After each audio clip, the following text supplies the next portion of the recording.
الله بالخير. مذكرات متمرد مستند للدبلوماسي السياسي الهندي ماني شانكر أيار يفصح فيه عن أن باكستان التي زارها 40 مرة في الأعوام ال40 المنصرمة هي ثاني أكثر دولة مفضلة لديه. السيد ماني شانكر في مذكراته يقدم صورة عن باكستان تتناقض مع الصورة النمطية السائدة في الهند. هل باكستان دولة معادية بالنسبة إلى المواطن الهندي؟ وهل بات النزاع الدائم بين الجارتين جزءاً من الهوية؟ ما هي سياسة نيودلهي تجاه جارتيها النوويتين الصين وباكستان؟ وماذا عن آثار الممر الاقتصادي الصيني الباكستاني في العلاقات الهندية الباكستانية؟ هل قضية كشمير قابلة للحل عبر الحوار؟ هل يعد مشروع الممر الذي يربط منطقة المحيط الهندي والشرق الأوسط وأوروبا مؤشراً على تصاعد المنافسة الجيوسياسية بين الهند والصين بتخطيط ورعاية أمريكيين؟ وكيف نقرأ المقاربة السياسية والقمعية التي تتبعها الهند اليوم تجاه المكونات غير الهندوسية وخاصة المسلمين؟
نرحب بكم ونرى ونسمع أكثر عن النزاع التاريخي بين الهند وباكستان وعن السلام الموعود في جنوب آسيا مع الوزير السابق في الحكومة الهندية ماني شانكار في البعد الأقرب.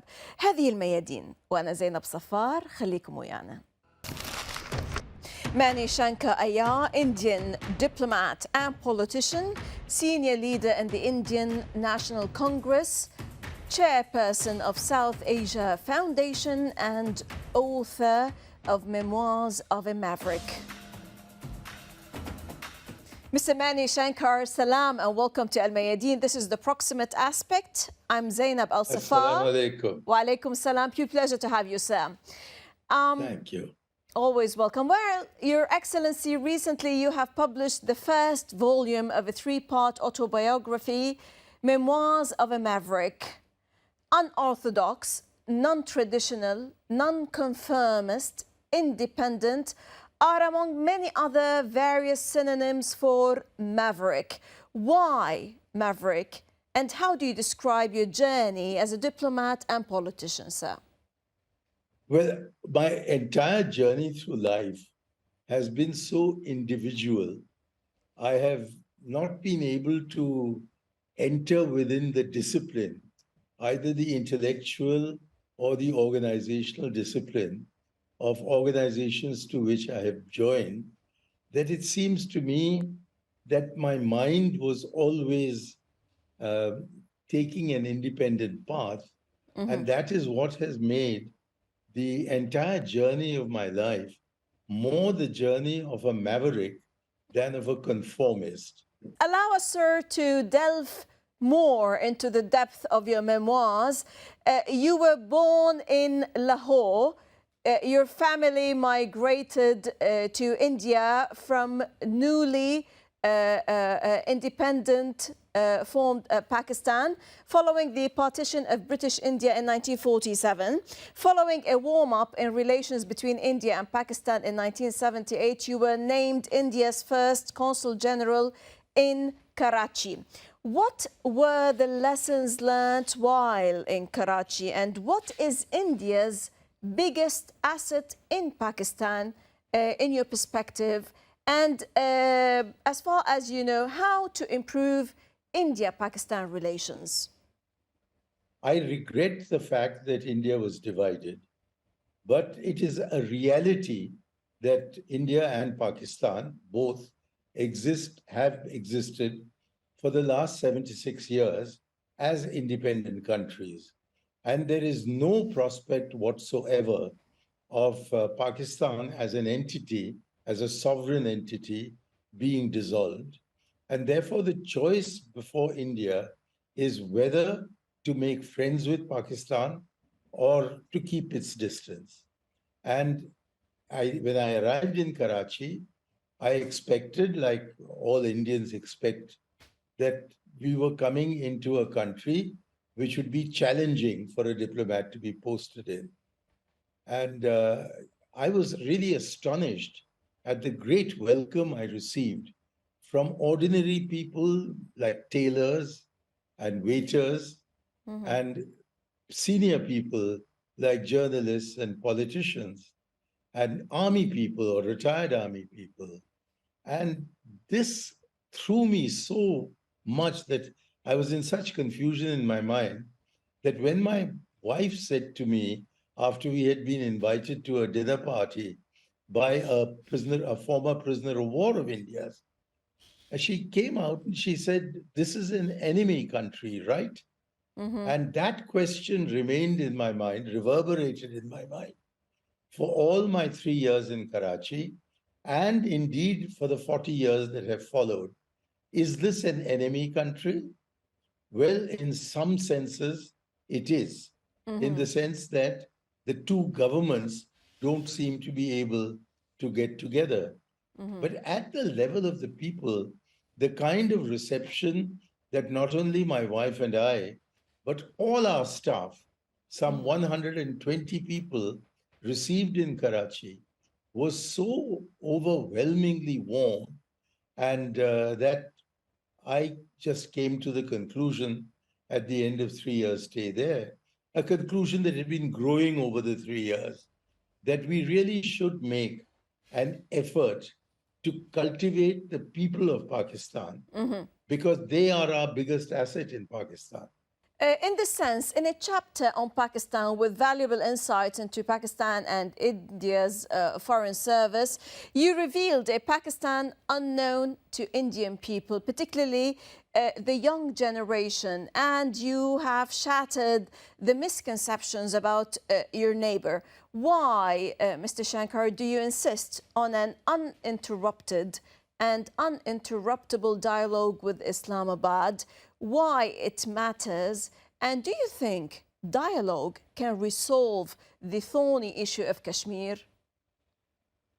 I think there are various reasons for this. Number one, Pakistan was not born out of India's desire to be separated. So there was a lot of baggage that we carried from the partition of India that was forced upon us in 1947. That, I think, has remained a fundamental reason for the difficulty at the interstate level. Secondly, Pakistan, at least until 1971, behaved as if we were an enemy country. And that made it essential for us to defend ourselves against threats that came from Pakistan for 1,000 years war, and slogans in Hindustani which said that by tomorrow evening the flag of Islam will be flying over the Red Fort, which is a central monument in Delhi. And then in 1971 there was the separation of East Pakistan from the West, and it got constituted into a separate country called Bangladesh. And at the request of the people of Bangladesh, our army was involved in the very last stages of the liberation of that country.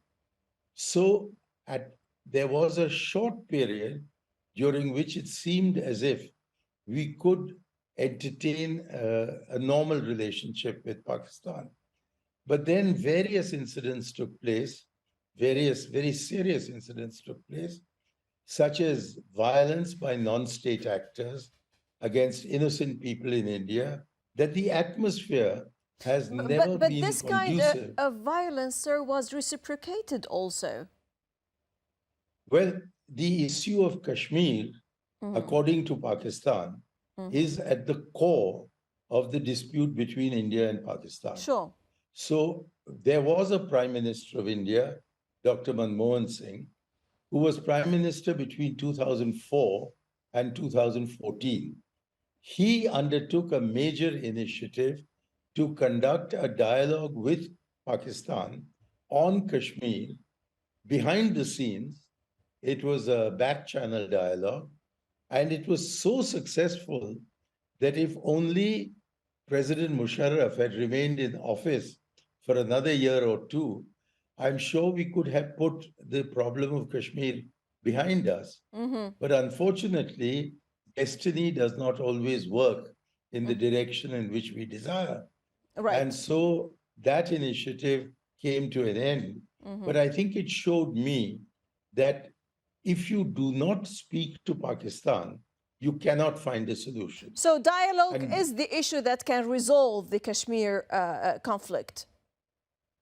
yes, violence has to be resolved. And that is why, before beginning the dialogue, Atal Bihari Vajpayee, our Prime Minister, and President Musharraf in January 2004 in Islamabad agreed that a precondition for the commencement of the dialogue should be a pledge by Pakistan that they will not in any way back non-state actors who undertake terrorist acts in India. But unfortunately, that pledge has been observed much more in the breach than in any other manner. And therefore, the discussions at the state level have been completely paralyzed since at least 2014. And I would urge that the opinion expressed by the government of India that terror and talks can't go together has not resulted in a diminution of terrorism on Indian soil. And therefore, we should explore other possibilities, Sure. such as an uninterrupted and uninterruptible dialogue at the state level, building on the goodwill that the people of Pakistan have by and large towards India. And it is this combination of a warm friendship between the peoples of India and Pakistan and an uninterrupted and uninterruptible dialogue at the state level with Pakistan, whether on the back channel or whether on the front channel, whether confined to one or two subjects or covering the broad spectrum of the India-Pakistan relationship. Sure. We can bring peace, tranquility, and stability to our Hopefully, subcontinent. sir. Now, the civility of a nation is measured by its treatment of its societal components. How do you describe, sir, the Prime Minister Modi's policies vis-à-vis non-Hindu components, especially Muslims today in India? Well, I'm extremely disappointed that in the pursuit of the Hindutva philosophy or agenda, Ideology. there has been a very sharp decrease in the security of Muslims, in their right to an identity, in their right to life and property. In various ways, they are being discriminated against, and I object to that. At the same time, I do not regard the India-Pakistan problem as a problem between Hindus and Muslims. It is a problem between two states. Because if you look even at this government's relationship with Muslim countries like Iran or the UAE or Saudi Arabia, they're very, very strong. And that is why I recommend that instead of bringing in the religious dimension into this question, we should engage with Pakistan as Pakistanis and encourage them to deal with us as not as belonging to a different religion, because we, in fact, in our country, have 200 million Muslims. Right. India has two powerful nuclear-armed neighbors, Pakistan and China, whose relations with India are marked to a certain extent by tensions and political and military standoffs. What is to be said and told about New Delhi's policy towards China and Pakistan, knowing that China and India are also part of the BRICS? I think we have all noticed that China is no longer across the Himalaya. It is in Pakistan, and it is at the eastern banks of the Indus River, at exactly the point, or virtually at exactly the same point as Alexander was in 326 BC. So there is a composite problem to be dealt with. But at the same time, the issues with China are much different to those with Pakistan. And I think we should just follow through on the example set by the Prime Minister I served, Rajiv Gandhi, who in December 1988 became the first Indian Prime Minister to visit China in, I think, 32 years. And in the same month, he visited Islamabad as the first Indian Prime Minister in, I think, 28 years to visit Pakistan.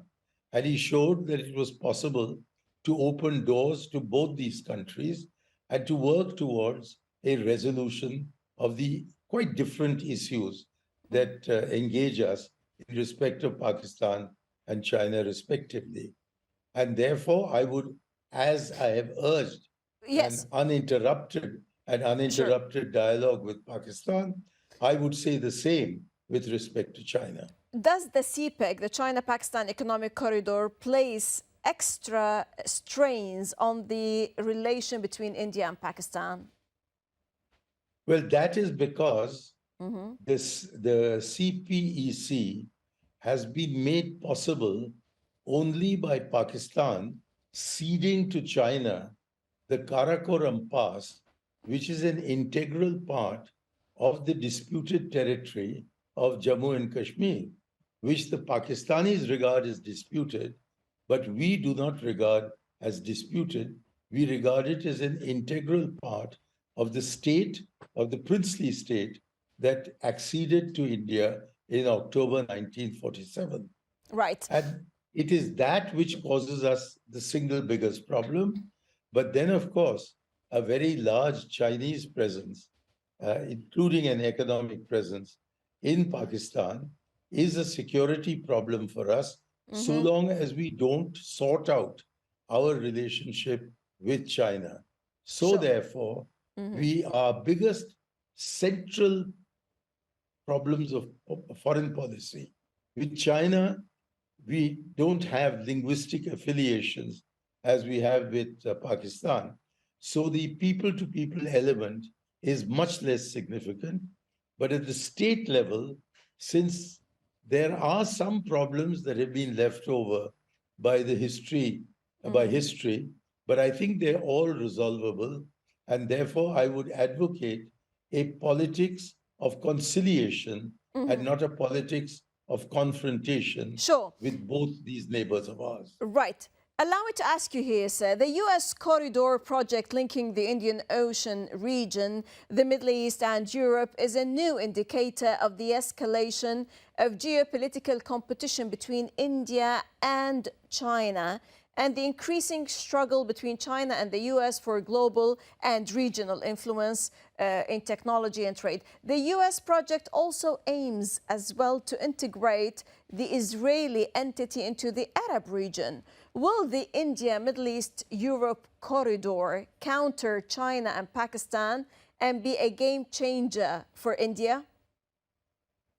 insofar as the American attempt at militarily containing China is concerned, even the the quadrilateral arrangement that includes India, does not as yet have an institutional military dimension. And we are in Quad only to the extent that it does not have a military dimension. Yes. But I can see that the Americans are very keen on bringing us into their military confrontation with China. And I'm glad we've so far been resisting it, because if we get involved in war between Quad and China, the war will be fought on Indian soil. And the same fate awaits us then as overtook Belgium twice in the First and Second World Wars, that other people's wars are fought on our domain. So therefore, we must be extremely careful about maintaining our insistence that there is no military dimension involved in Quad.